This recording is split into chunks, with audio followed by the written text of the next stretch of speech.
it's a good transition with the previous talk. So is green growth possible? I mean, it's true, you know, in various countries we come across, you know, the advocates of the degrowth, of décroissance, okay? And it's true that historically the increase in temperature, you know, has, really temperature was essentially constant up to the early 19th century, and that's the temperature started taking off then. And it was exactly at the time of the growth takeoff. So it's true that historically, global warming has everything to do with growth, absolutely. And how don't we have the industrial revolutions? The counterfactual is what you have on the right-hand side. Temperature would not have gone up. And it's also true recently, China and India, whenever they started the growth took off in China and India, that's exactly where CO2 emissions started to take off in those two countries. Okay, so now what I'd like to do, so the previous speaker mentioned Nordhaus. I'm fond of Bill Nordhaus, but the thing is that Bill Nordhaus uses growth models without innovation. And what I've been doing with various co-authors is to introduce growth, introduce innovation in the climate debate, okay? And we think that the way out, the way to reconcile prosperity and fighting climate change, the only way out is to have green innovation. A lot was said about mitigation, about adaptation. I will say a few words at the end about amelioration, okay? So one problem with the innovation is that it's not spontaneously green. I've been doing some work with LSE colleagues, so I'm also affiliated to the London School of Economics, and with John Van Reenen and Ralph Martin and Antoine de Chez-le-Prêtre and David Emus, and we used patent information from automotive industries across 80 countries worldwide, and we classify patents into clean and dirty using the OECD IPC definition of clean and dirty. We can track applicants and extract their past patents. And what you see is that, in fact, here, the propensity to innovate clean, which is on the, I have a pointer, the propensity to innovate clean, alors it depends, that's what I want to attract attention. If you have a stock of clean innovation, if you innovated clean in the past, you are much more prone to innovate clean today. If you have innovated a lot of dirty in the past, you are much more prone to innovate dirty. So you tend to continue spontaneously doing what you used to do. So firms do not spontaneously innovate in the green technology. If they keep their bad habits. So that means the bad news is that past dependence implies that under laissez-faire, the economy may get stuck with dirty technologies. But the good news is that government and also the civil society, I will argue, can avoid environmental disaster by redirecting innovation towards clean technologies. And that's what it's all about. How you redirect firms' innovation towards clean technologies.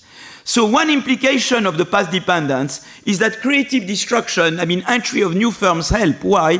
Because new firms, they are not subject to the past dependence. They don't have the bad habits. So already to favor new firms, anything that can favor creative destruction, entry of new firms, is good for the environment in itself. And I will get back to that when I talk about finance. Okay? The second point is that you want to act now. You know, there was a big debate between Nordhaus and Nick Stern, and they disagreed about discount rates. Nordhaus would put more weight on current generations, and Nordhaus would say, well, don't act progressively because otherwise you hit current generations. Nick Stern would put more weight on future generations, would say, act right now, because otherwise you sacrifice the future generations. But the main debate, the main disagreement between Nick and Nordhaus, with the Stern report and Nordhaus, was on the discount rate. What is the right discount rate? With this innovation, it's very much, even with the Nordhaus discount rate, I want to innovate now. Why? Because if I don't innovate now, firms spontaneously will continue to innovate dirty, the gap between dirty and clean technology will widen up, and it will be more costly tomorrow to intervene and restore firms' incentives towards clean technology. It's like the dentist. If you have a cavity and you wait to go to the dentist, more drilling will be required. It's exactly the same syndrome. Even with the Nordhaus discount rate, you want to act right away when you factor in innovation. Okay, that's exactly what I said on this slide. Here we in this paper with Acemoglu, Emus in the American Economic Review 2012, we tried to evaluate. We calibrated our model, and we saw that that's the Nick Stern discount rate, and that's the Nordhaus discount rate. But even with the Nordhaus discount rate, delaying by 10 years or 20 years involves a welfare loss, which here we express in terms of per period consumption. So you want to act right away, even with the Nordhaus discount rate. Okay, first thing. Okay, so that's what I hear. Here is what happens if I act right now to the GDP or welfare. And that's if I delay. Of course, in the short run, you do better because firms keep doing what they know how to do well. But later on, if you delay the policy, you do worse tomorrow. Okay? By the way, this shows that acting has always a gross cost. When you act, of course, when you force someone to stop doing what it does well, you have a growth cost, you have a growth reduction in the short run. So, for example, Michael Porter, when he thinks that you have no growth cost, that it's costless to do energy transition, that's not right. There is a cost, but what you try to do is to minimize the cost, and one way to minimize the cost is to act right away, okay? Another implication is that you need two instruments, not only one. Why? Because you have two externalities. You have the environmental externality. When I pollute, I affect negatively other firms and the economy as a whole, as we heard from my previous speaker. But there is also a knowledge externality, the path dependence. In economics, when you have two externalities, you need two sources of inefficiency. You need at least two instruments. So here you need the carbon tax, but you also need industrial policy. And my big debate with friends, for example, from Toulouse, they are obsessed with carbon price and carbon tax. It's good to have carbon price, but we need green industrial policy. In fact, I believe that where the problem we have with the peasants in France nowadays is that we impose too much on carbon price and not enough on innovation and industrial policy. And I think we need to balance. And the Americans, they put more weight on industrial policy. We are very much punitive, and we put too much weight on the carbon price. Okay, so here again, we looked what would be the loss if I only use the carbon tax. You need a much higher carbon tax to achieve the same result as you could if you use a combination of the carbon price and the industrial policy and the subsidies to green innovation. Okay? So,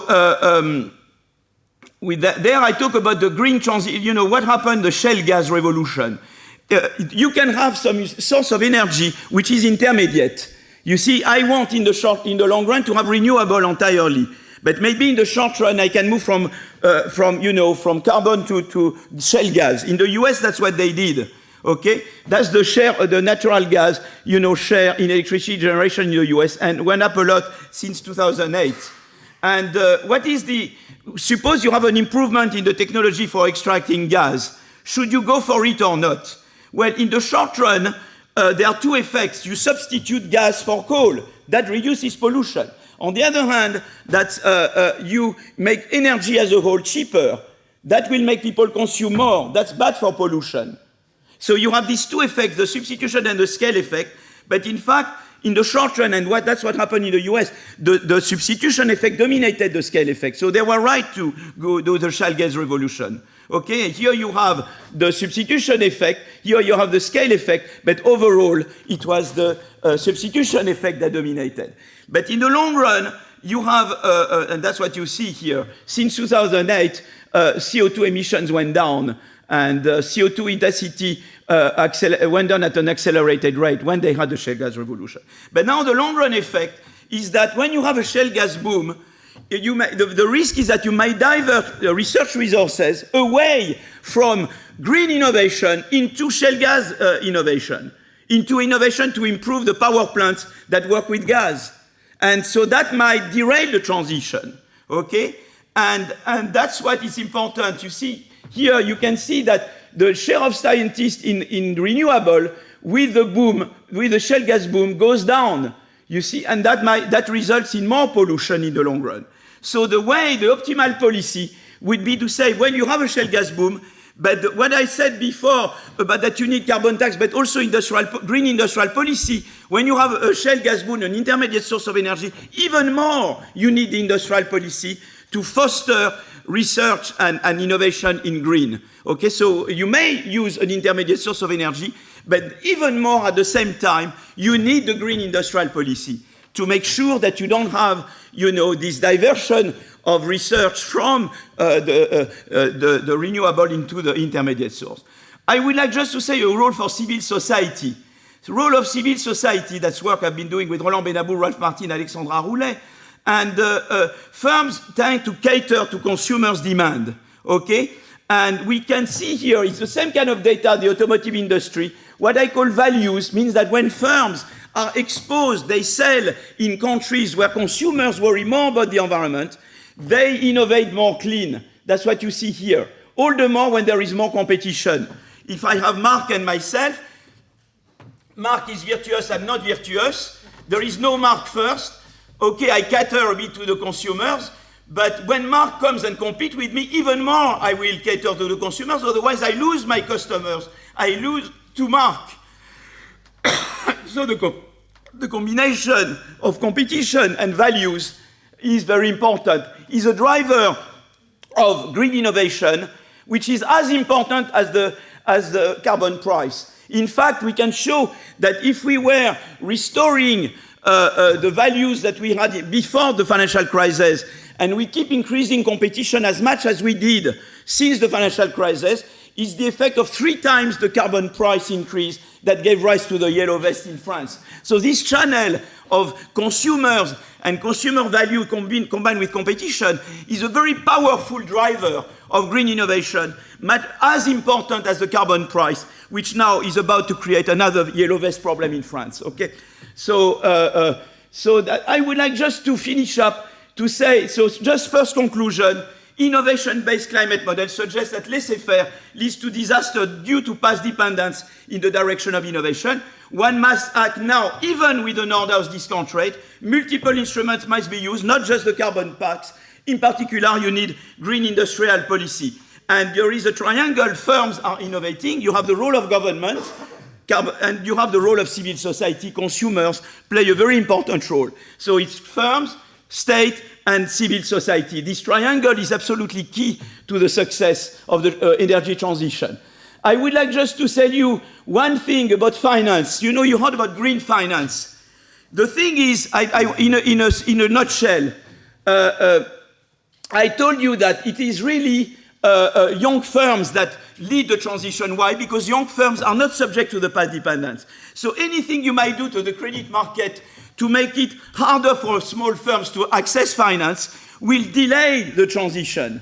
So for example, if you have a central banker who says, I will increase a lot interest rate, and at the time I do green finance, this is bullshit. This is really not serious, because I started something bad word. But this is really not good, because, by increasing a lot interest rate, you delay the energy transition.